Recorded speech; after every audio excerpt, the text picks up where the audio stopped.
Estou sentindo a presença de Jesus nessa casa. Levante a sua mão, porque o Espírito Santo fala nessa igreja. Ele vai usar você. Ele vai dar poder a você, Ele vai dar unção a você. Mas tudo que você fizer vai ser primeiro para a glória de Deus. Segundo, vai ser para a edificação da igreja onde você serve. Aleluia, pastor Anderson. Vai ter mais poder de Deus nessa igreja. Mais salvação de almas, mais famílias edificadas, mais casamentos restaurados. Porque nós servimos ao Senhor, servindo uns aos outros.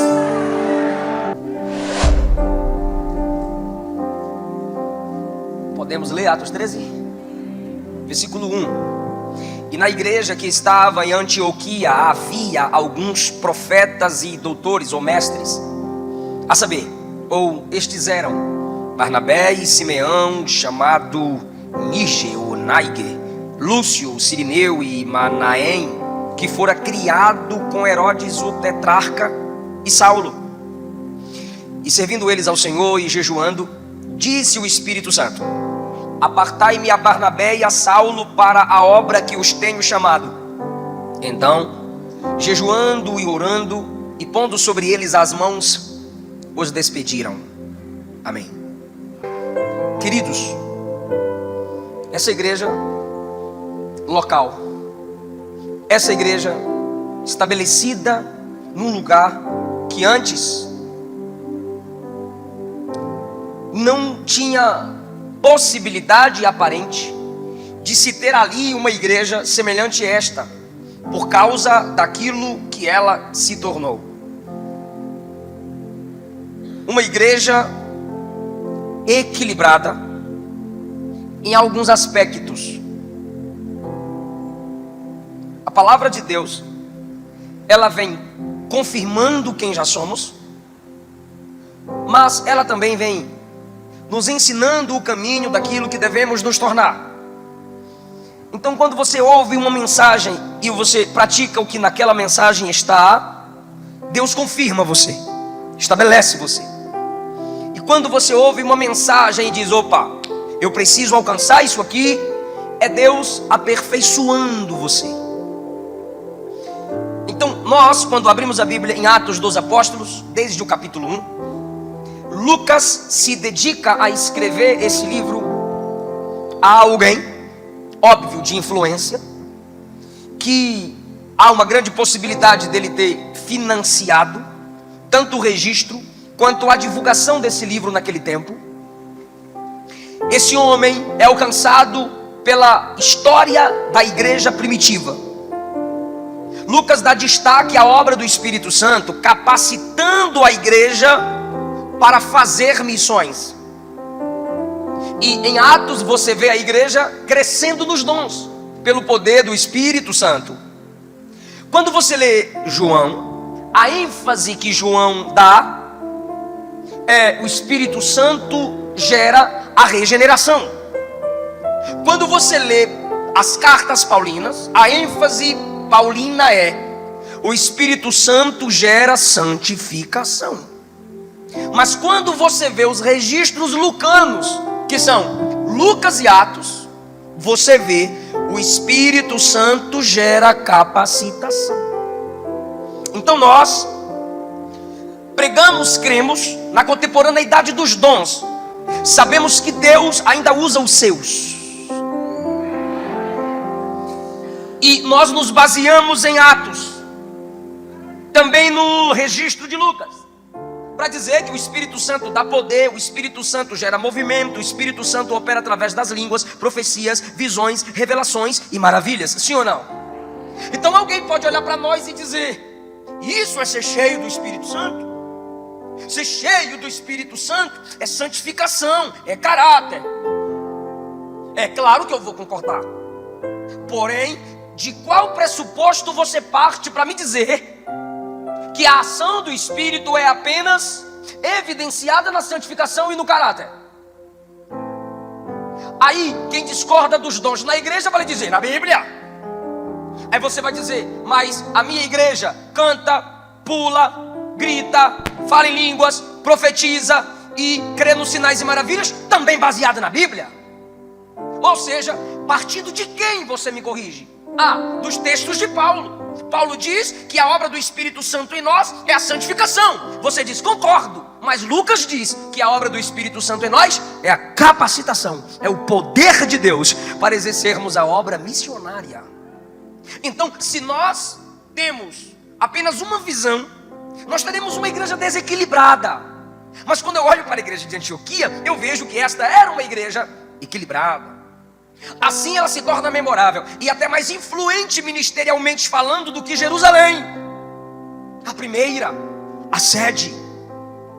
Você vai entender isso. Em primeiro lugar, quais são as características da igreja memorável, inesquecível, saudável, permanente, historicamente falando? Em primeiro lugar, é que igrejas memoráveis são, olha o plural, igrejas locais. Ou seja, vamos para o texto, versículo 1. E, me ajuda por favor, diga, na igreja que estava em Antioquia. Pronto, está aqui.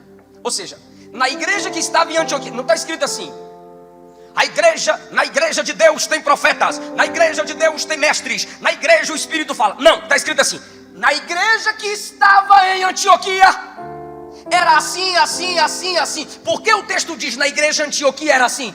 Porque tem igrejas em outros lugares que não são assim. Então aqui nós temos uma igreja local. E igrejas locais podem sim ser igrejas memoráveis. Ou seja, uma igreja estabelecida no endereço pode fazer a diferença naquele endereço. E por que eu faço questão de frisar igreja local? Ou no plural, igrejas locais? Porque há uma onda de uma certa classe de crentes em nossa geração que se auto-intitulam não institucionalizados, vulgarmente conhecidos como desigrejados, que desrespeitam a igreja local e dizem: o povo de Deus é o povo geral da terra. Concordo, só que aí você está falando de organismo. E quando se trata de organismo, temos Jesus ensinando: eu edificarei a minha igreja. Diga singular. Singular. Eu vou repetir e você fala singular. Eu edificarei a minha igreja. Ok. Mas quando você chega em Atos, quando você chega nas cartas, está escrito assim: as igrejas cresciam. Plural. Então a igreja de Deus é universal. A igreja de Deus é católica no mundo inteiro. Mesmo que igreja católica não se comporte como igreja de Deus, a igreja de Deus é universal. Isso é organismo. Porém, temos as organizações: a igreja de Jerusalém, a igreja em Antioquia, a igreja em Corinto, a igreja em Roma. Então, se em Roma não tem, se em Jerusalém não tem, na igreja local em Antioquia tem. O que é que tem lá? Profetas, mestres, servos e o Espírito Santo falando nela. Eu gosto disso. Por quê? Porque você diz que não vai à igreja porque há muitos problemas na igreja.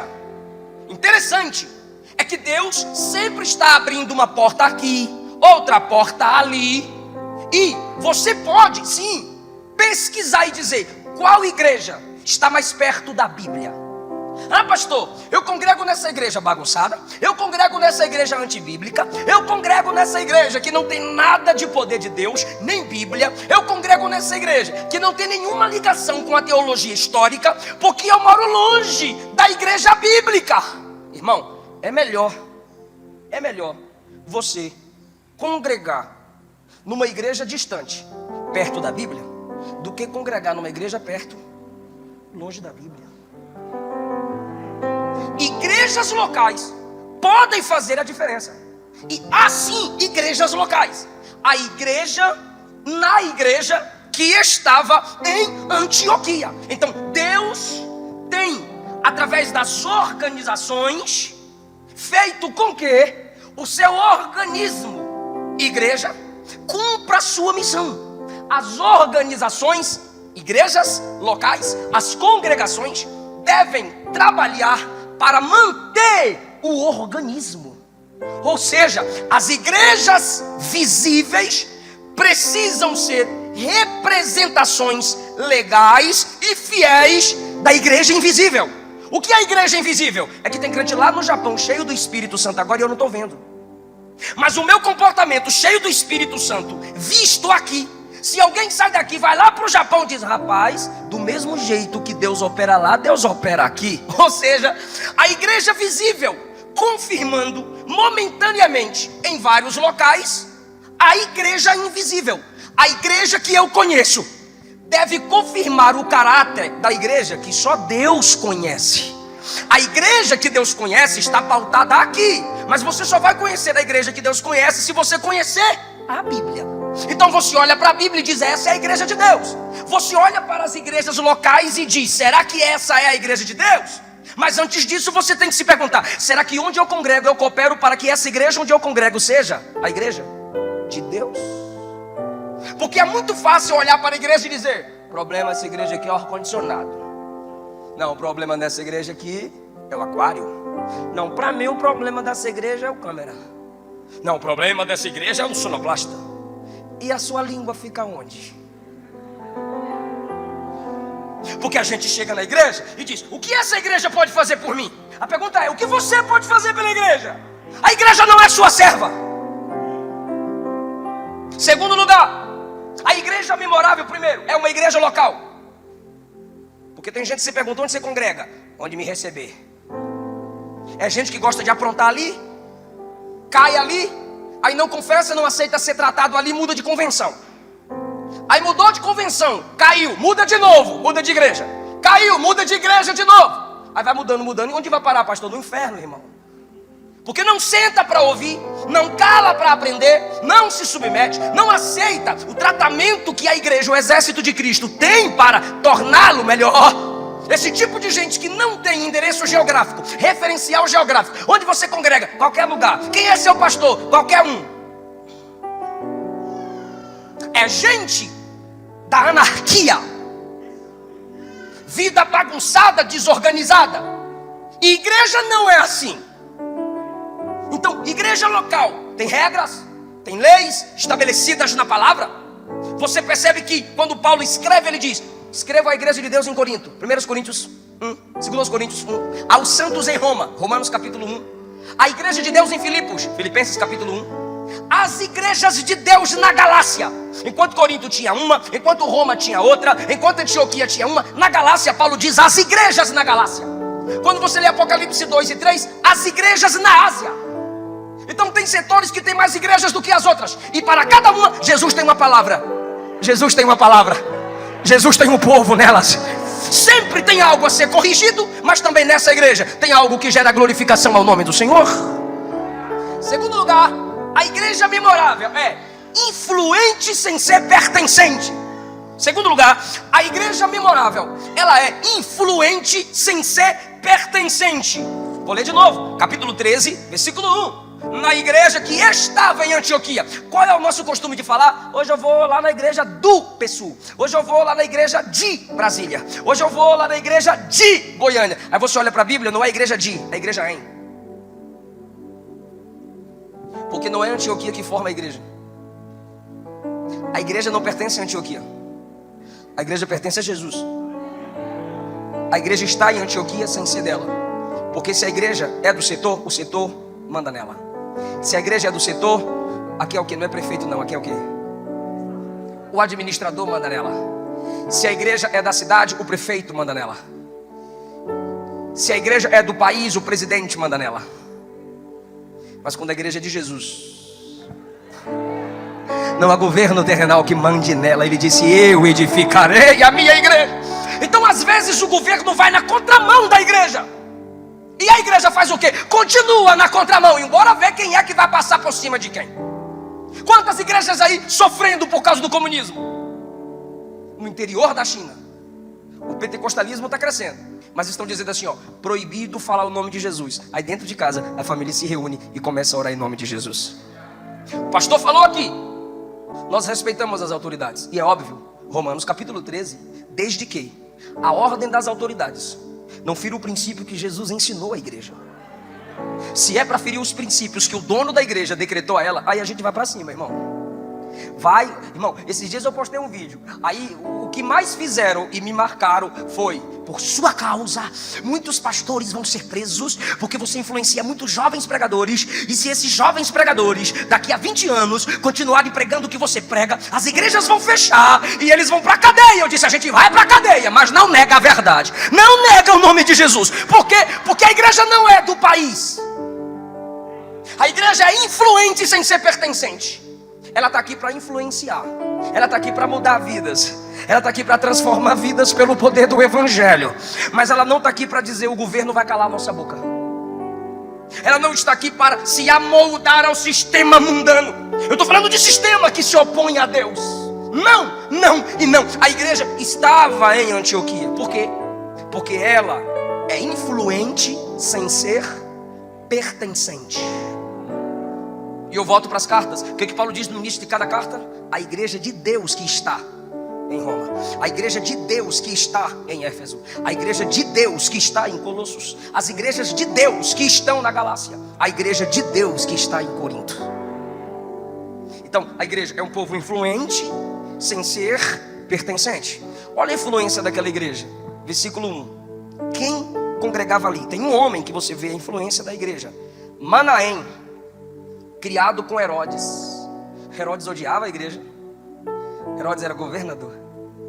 Herodes era um líder que mandava prender e matar os crentes. E o seu filho de criação, ou um parente da família, ou alguém chegado, disse: eu quero fazer parte desse povo que você mata. Eu quero fazer parte desse povo que você prende. Eu quero fazer parte da igreja que você persegue. Olha onde o evangelho entrou, irmão. Irmão, todo mundo temia César. César era o Deus, sim ou não? César era o Deus. Os discípulos eram assassinados quando diziam: César não é Deus, só Jesus é o Senhor.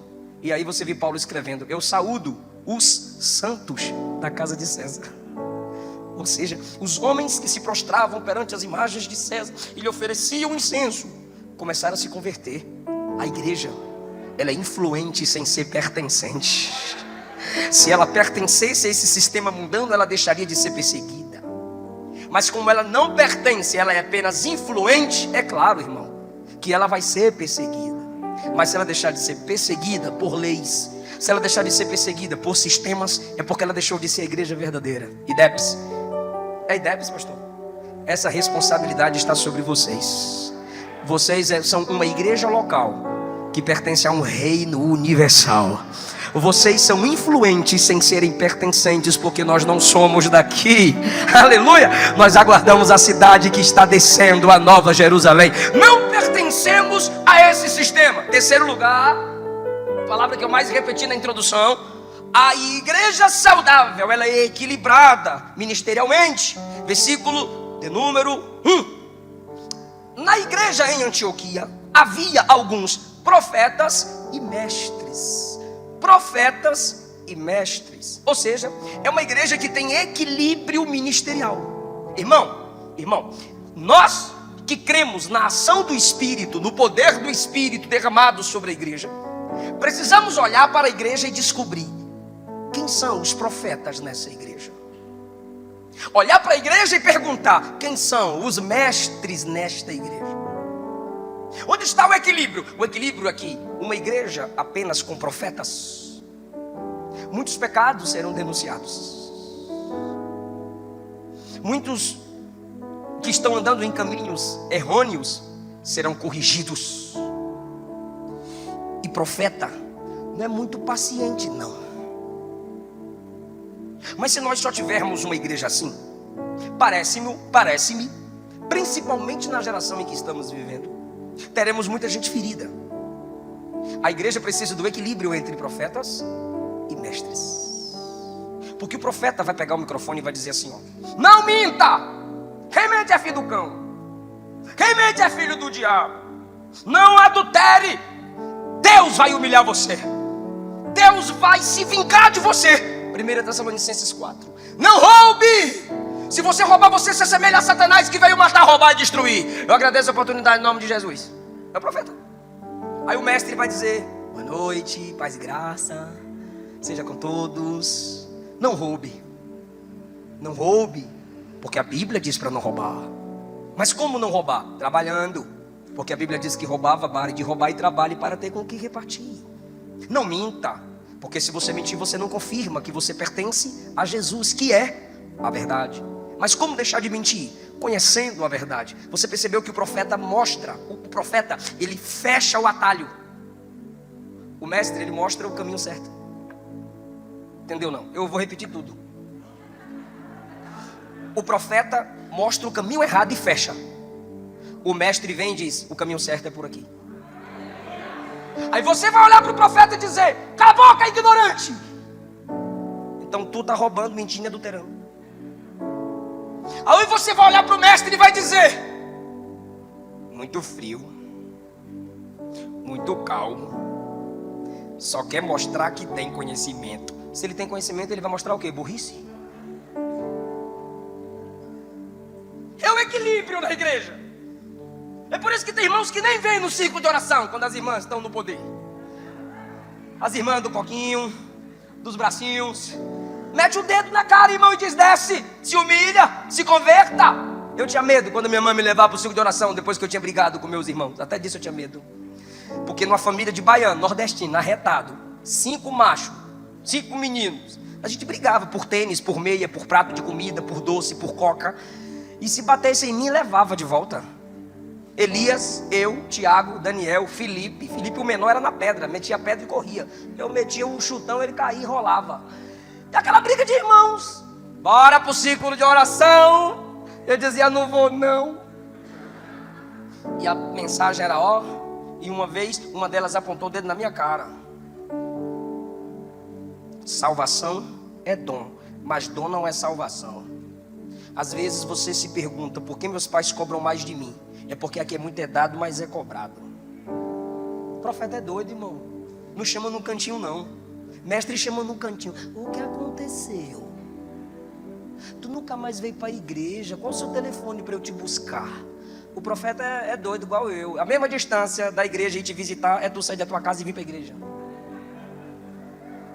E nós vamos desprezar uns aos outros? Não! Porque na igreja Deus levanta esses 2 tipos de gente, profetas e mestres. E a gente vai chegar na glória ajudando um ao outro, edificando a obra desse jeitinho, irmão. Aleluia! O mestre, ele fica 3 horas lendo Bíblia. Aí ele se ajoelha e diz, obrigado, Senhor, entendi tudo. O profeta fica 3 horas de joelho e diz, Senhor, agora me dá uma palavra aqui. Aí ele lê a Bíblia 3 minutos. Tem que equilibrar. O profeta é extrovertido. Raça de víboras, quem vos induziu a fugir da ira vindoura? João olhou para Jesus, o profeta. Eu é que careço ser batizado por ti, e tu vens a mim. Mas Jesus disse, calma, deixa cumprir toda a justiça. Eu vim fazer o que é reto. Jesus é o equilíbrio. Você olha para Jesus e entra no templo e expulsa. Você olha para Jesus e chama os líderes de raposas. Você olha para Jesus e chama os fariseus e seus discípulos de filhos do inferno 2 vezes. É o profeta. Mas você olha para Jesus dizendo, aprendei de mim, aprendei de mim, aprendei de mim, mestre, que sou manso e humilde de coração. Se não tiver em mim, se não houver em mim o equilíbrio de mestre e profeta, tem na igreja. Eu não sou mestre, profeta, apóstolo, evangelista, pastor. Ninguém tem tudo, irmão. Não há um na igreja que tenha tudo, mas também não há ninguém na igreja que não tenha nada.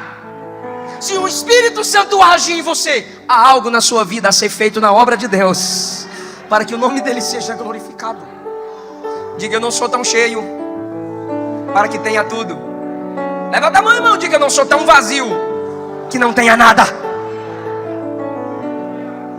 Irmão, eu já cheguei em hotéis com a minha esposa, depois de pregar, eu disse, amor, preguei ontem, nenhuma alma. Preguei hoje, nenhuma alma. Vou olhar o Instagram dos meus amigos aqui, para ver se Jesus está com raiva de mim, ou se eu estou em pecado. Aí eu vou olhar as fotos dos camaradas, irmão. 30 almas para Jesus, 300 almas. Tem uns que é 100, ele fala 300, porque ele conta corpo, alma e espírito de cada um, aí multiplica. 300 almas para Jesus, 200 almas, 15 almas, 30 almas. Eu disse, ó, aí Os cabras estão arrebentando e ganhando alma. 15 batizados no Espírito, 150 batizados. Aí eu fui orar. Aí o Espírito Santo perguntou assim para mim: a obra é sua ou minha? O Espírito só me fez essa pergunta: a obra é sua ou minha? Você tem que olhar para a igreja e dizer: não há tudo em mim, mas na igreja tem. Então tem gente que vai ter uma mensagem evangelística, tem gente que vai ter uma mensagem de instrução, tem gente que vai ter uma mensagem apostólica. E assim, irmão, a igreja tem todos os dons. Você se alegra com o meu ministério, eu se alegro com o seu ministério. A gente vai edificando uns aos outros. Mas pelo amor de Deus, só não me diga que tu é crente de banco. Aí tu vai para a praça pública, que lá tá cheia de banco para tu. Na igreja de Deus, o que tem lá, pastor? Me ajuda, diga: profetas, mestres. E o terceiro? Pergunta para mim. E o terceiro? Olha só, para eu chegar no terceiro eu tenho que explicar. Explicar não, só ler, quer ver que você já entende. Na igreja que estava em Antioquia havia alguns. Não são todos profetas, não são todos mestres. Havia alguns profetas, havia alguns mestres. Diga: alguns. Agora quer saber o que a igreja inteira fazia? Versículo 2: servindo eles ao Senhor, jejuando perante o Senhor. Versículo 3: jejuando e orando. É assim que a igreja inteira trabalha, irmão. Você, para servir a Deus, não precisa ser profeta, dom de elocução. Você, para servir a Deus, não precisa ser mestre, dom de elocução. Você pode ser alguém que na ceia diz: eu estou em jejum, para Jesus quebrar os corações daqueles que estão em pecado e não querem se arrepender e confessar. Eu estou em jejum para que toda a frieza saia da minha igreja e o Espírito Santo volte a agir nela. Eu estou em jejum para que o Espírito dê sabedoria aos obreiros da minha igreja e as portas do inferno não prevaleçam contra ela. Servindo ao Senhor, orando, jejuando, servindo. A igreja memorável é assim, irmãos. Cada um de nós temos papéis a cumprir. E o que é uma igreja que serve? Mestres servem ensinando, profetas servem denunciando, edificando, consolando, exortando. A igreja serve jejuando, orando. E nessa igreja, onde todos servem, só que servindo eles ao Senhor primariamente são os mestres e profetas. Versículo 2: servindo eles com jejum e oração é a igreja inteira. Então como que a igreja serve? Cultuando, porque cultuar é servir. Cultuar é dar. Cultuar é servir. O cantor não canta para mover a igreja. O cantor canta para mover Deus, através do louvor congregacional. Eu sei que o cantor, a equipe, conduz a igreja, mas não para mover a igreja. É para tocar Deus. Sim ou não? Isso é um serviço. No culto, nós temos um cliente divino servido por garçons humanos. E a gorjeta é boa, irmão. Só quem está ligado pegou. A gente serve cultuando. Os mestres e profetas servem corrigindo, ensinando. A igreja serve cultuando. Jejum é culto. A igreja serve orando. E aí, irmão? Olha como a igreja é constituída de servos. Esse Paulo que serve aqui diz na 2 Coríntios capítulo 11, versículo 8: recebi salário de outras igrejas para poder servir a igreja local. Ou seja, as igrejas por onde Paulo tinha passado ofertavam, davam salário a Paulo, para que Paulo servisse a igreja que tinha resistência em pagar o seu salário. E ele corrige essa igreja por esse erro. Filipenses 2:20, ele diz que ele servia aquela igreja, porque pregar é servir a igreja. É por isso que eu não posso pregar sem me alimentar da palavra. Eu não posso pregar sem me fortalecer na palavra. Eu preciso estudar a palavra e chegar aqui e servir a igreja um bom alimento. É o que Paulo disse aos Coríntios: eu sirvo vocês pregando. 2 Coríntios capítulo número 11, versículo 8. Filipenses capítulo 2, versículo 22, Paulo falando sobre Timóteo, ele disse: vocês sabem o caráter provado de Timóteo, pois ele serviu ao evangelho junto comigo. Quando você está servindo ao evangelho, ainda que os evangélicos te entristeçam, você sabe que o evangelho é perfeito, ainda que os evangélicos não. Seja servo do evangelho. 1 Tessalonicenses capítulo 1, versículo 9. Paulo diz, eu disse que servir é cultuar. 1 Tessalonicenses 1, 9, Paulo diz assim: vocês deixaram os ídolos, se converteram para servir ao Deus vivo. Aqueles que davam culto a ídolos, agora cultuam a Deus. E o culto que eles oferecem a Deus, Paulo chama de serviço. Então quantos de nós olhamos para alguns cultos e falamos, eu vou receber. Mas enquanto você diz, eu vou receber, Jesus está olhando do céu para você dizendo, não, você vai me dar. Eu vou receber de você. Nessa igreja disse o Espírito Santo, apartai-me, Barnabé e Saulo, para a obra que os tenho chamado. Irmão, algumas pessoas me perguntaram, pastor, como eu descubro a minha chamada? A resposta é, sirva a sua igreja. Você nunca poderá ser uma bênção para a igreja de Deus, de modo geral, se você ainda não é uma bênção para a sua igreja local. Onde é que Paulo e Barnabé serviam? Na igreja em Antioquia. Paulo e Barnabé serviam numa igreja local. Igreja em... Tá meu YouTube. Onde é que ele congrega? Ele tem 600 mil inscritos. Eu estou perguntando onde é que ele congrega. No Sabo. Quem é o pastor dele? Ou ele pastoreia quem? Quem é a esposa dele? Cadê os filhos dele? Não sei. Mas está pastoreando você. Não tem nenhum discípulo, nunca construiu nada e critica o que você crê. E você está aceitando crítica construtiva de que nunca construiu nada.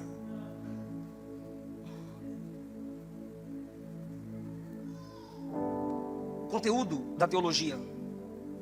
Estudo sobre Deus. Tem que vir de onde? Da Bíblia. Eu estou perguntando, você responde. O conteúdo da teologia, estudo sobre Deus, tem que vir de onde? Da Bíblia. O Pentateuco foi escrito para uma congregação, Israel, o povo de Deus. Os profetas foram escritos para um povo, povo de Deus. Os evangelhos foram escritos aos primeiros cristãos, povo de Deus. As cartas foram escritas endereçadas às igrejas. Como é que você quer se alimentar de um conteúdo que não está conectado à igreja, se todo o conteúdo bíblico foi direcionado para a igreja? Como é que você quer me dizer que você estuda teologia para não fazer parte da igreja? Se a verdadeira teologia é da igreja, você não interpreta nem Turma da Mônica, que quer interpretar a Bíblia sozinho. Onde eles serviam? Na igreja. Onde o Espírito falou com a igreja. Separa Barnabé e Saulo. Quem enviou eles? A igreja. Sabe quem discerne sua chamada? A igreja. Não é o cara que pede a sua oferta pelo Pix, na internet, na TV. Não é o profetinha que te dá um envelope para profetizar na sua cabeça. É a sua igreja onde você congrega. Se a sua igreja não enxerga a sua unção, se a sua igreja não enxerga a sua chamada, não é que ela está cega, é você que não tem chamada e não tem unção. Então sirva a igreja. Você quer mais prova bíblica? Eu dou. Onde Samuel servia quando ele foi chamado e separado? Na tenda. Quem confirmou a chamada de Josué? O povo. Josué 1. O povo olhou para Josué e disse: Josué, se Deus for contigo como foi com Moisés, a igreja aqui, ó, é nós, está com tu. É a igreja que discerne sua chamada, porque você serviu nela. Está ali a irmã Charliane. Fala assim, e seu marido também. Eu sempre esqueço o nome do vaso. É o pastor Jean. Esse casal é testemunha. Quando eu morei no Penorte, num quarto em cima da igreja, eles me indicavam, fazia minha agenda, me buscava, me dava carona para pregar. E eles ajudando congressos que não tinha nada a ver com eles nem com a igreja local. E ajudava, e ligava, e indicava, servindo a igreja. Quem sabe, e com certeza toda igreja tem intrometidos, quer saber de tudo. Não, servir a igreja, está precisando de quê? Ia servindo, ia ajudando. Hoje são pastores. É um casal de pastores. Porque a igreja olhou e disse: eles têm chamada. Quando eu morava no PSU, o pastor Gesiel tinha uma Kombi da cor marfim. Quem era o motorista? O irmão Aleã, esposo da irmã Leia. morava no prédio de cima da igreja, eu morava no quartinho em cima da casa deles. Quando o irmão Aleã ia buscar os irmãos os idosos e os doentes, eu ia na van. Eu abria a porta, fechava a porta, eu abria a porta, fechava a porta.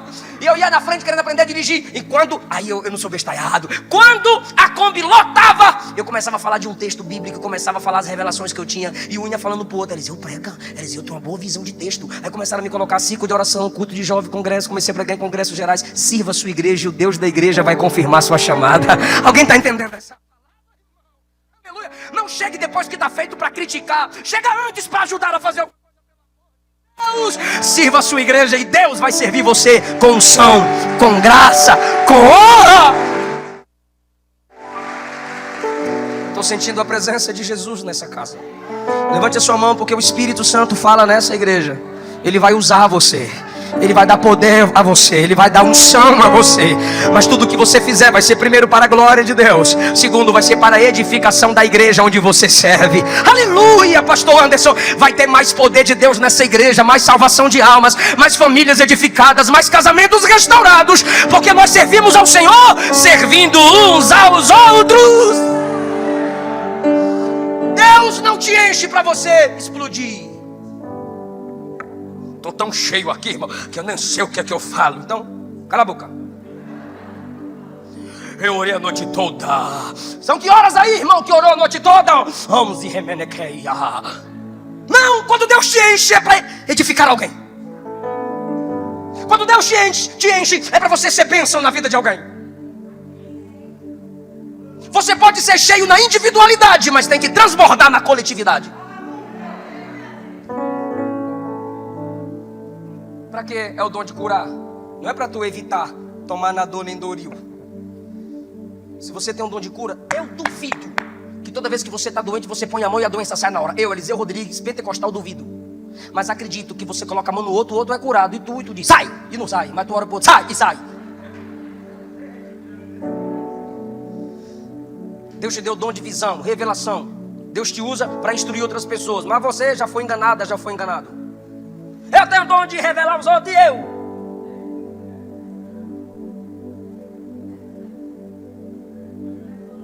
Você tem um dom de mestre. Você lê a Bíblia e diz que texto profundo. Rapaz, eu vou arrebentar quando eu pregar isso aqui, mas eu não sabia isso aqui não. Então você está lendo para ensinar e você mesmo diz, eu não sabia. A autoridade do mestre é quando ele aprende o que não sabia para ensinar a quem não sabe. Porque ele se coloca no lugar de quem não sabe, reconhecendo que ele também não sabia. Ou seja, o dom de Deus é ser igual a Jesus.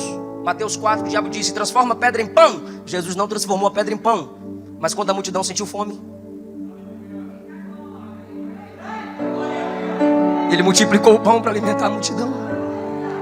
Porque Deus não te dá dom para você mesmo. Pregando aqui na estrutural, o menino caiu numa árvore, na porta da igreja. Se com 31 anos eu sou desse tamanho, imagine com 15.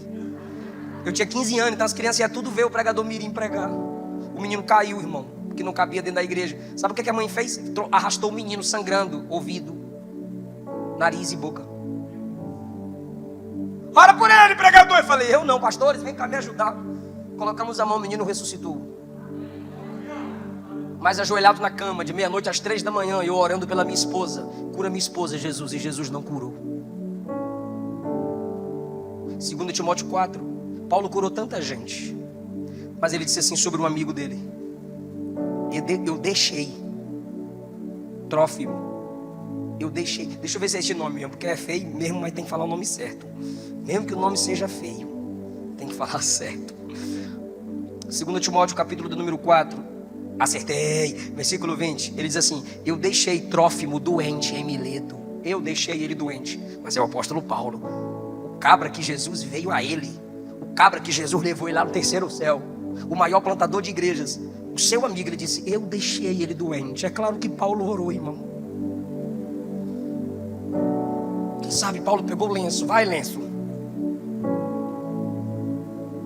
Mas ele assumiu: eu deixei ele doente. Ou seja, teve alguém que a unção na minha vida não curou ele, porque eu não uso a unção como vara mágica para fazer o que quero na hora que quero. Se o cabra diz que é profeta, mas tem profecia para você, toda hora que você liga, toda hora que você entra no Facebook dele, é falso profeta, é Balaão, é filho do Satanás. Quando a sunamita veio a Eliseu, Eliseu disse: Deus não me revelou. Eliseu, irmão. O meu é com Z, esse aqui é original, com S. Segundo Reis 4. Eliseu disse: Deus não me revelou o que está acontecendo com ela. Não há mestre que tenha resposta para tudo. Não há profeta que revele tudo. Então às vezes você precisa de um abraço. E seu abraço não te consola. Assim como você não tem dom para você mesma, para você mesmo, tem outra pessoa que não tem dom para ela. E assim como Deus te usa para alguém, Deus vai usar alguém para abençoar você. Fica de pé dando glória a Deus se você recebe essa palavra. Igreja saudável são igrejas locais. Então não critique igrejas locais. Igreja saudável tem profetas e mestres. Igreja saudável é influente sem ser pertencente. Igreja saudável serve no culto ao Senhor, jejuando, orando e sendo bênção uns para os outros. Igreja saudável revela chamado. O Espírito fala nela, capacita nela e envia através dela.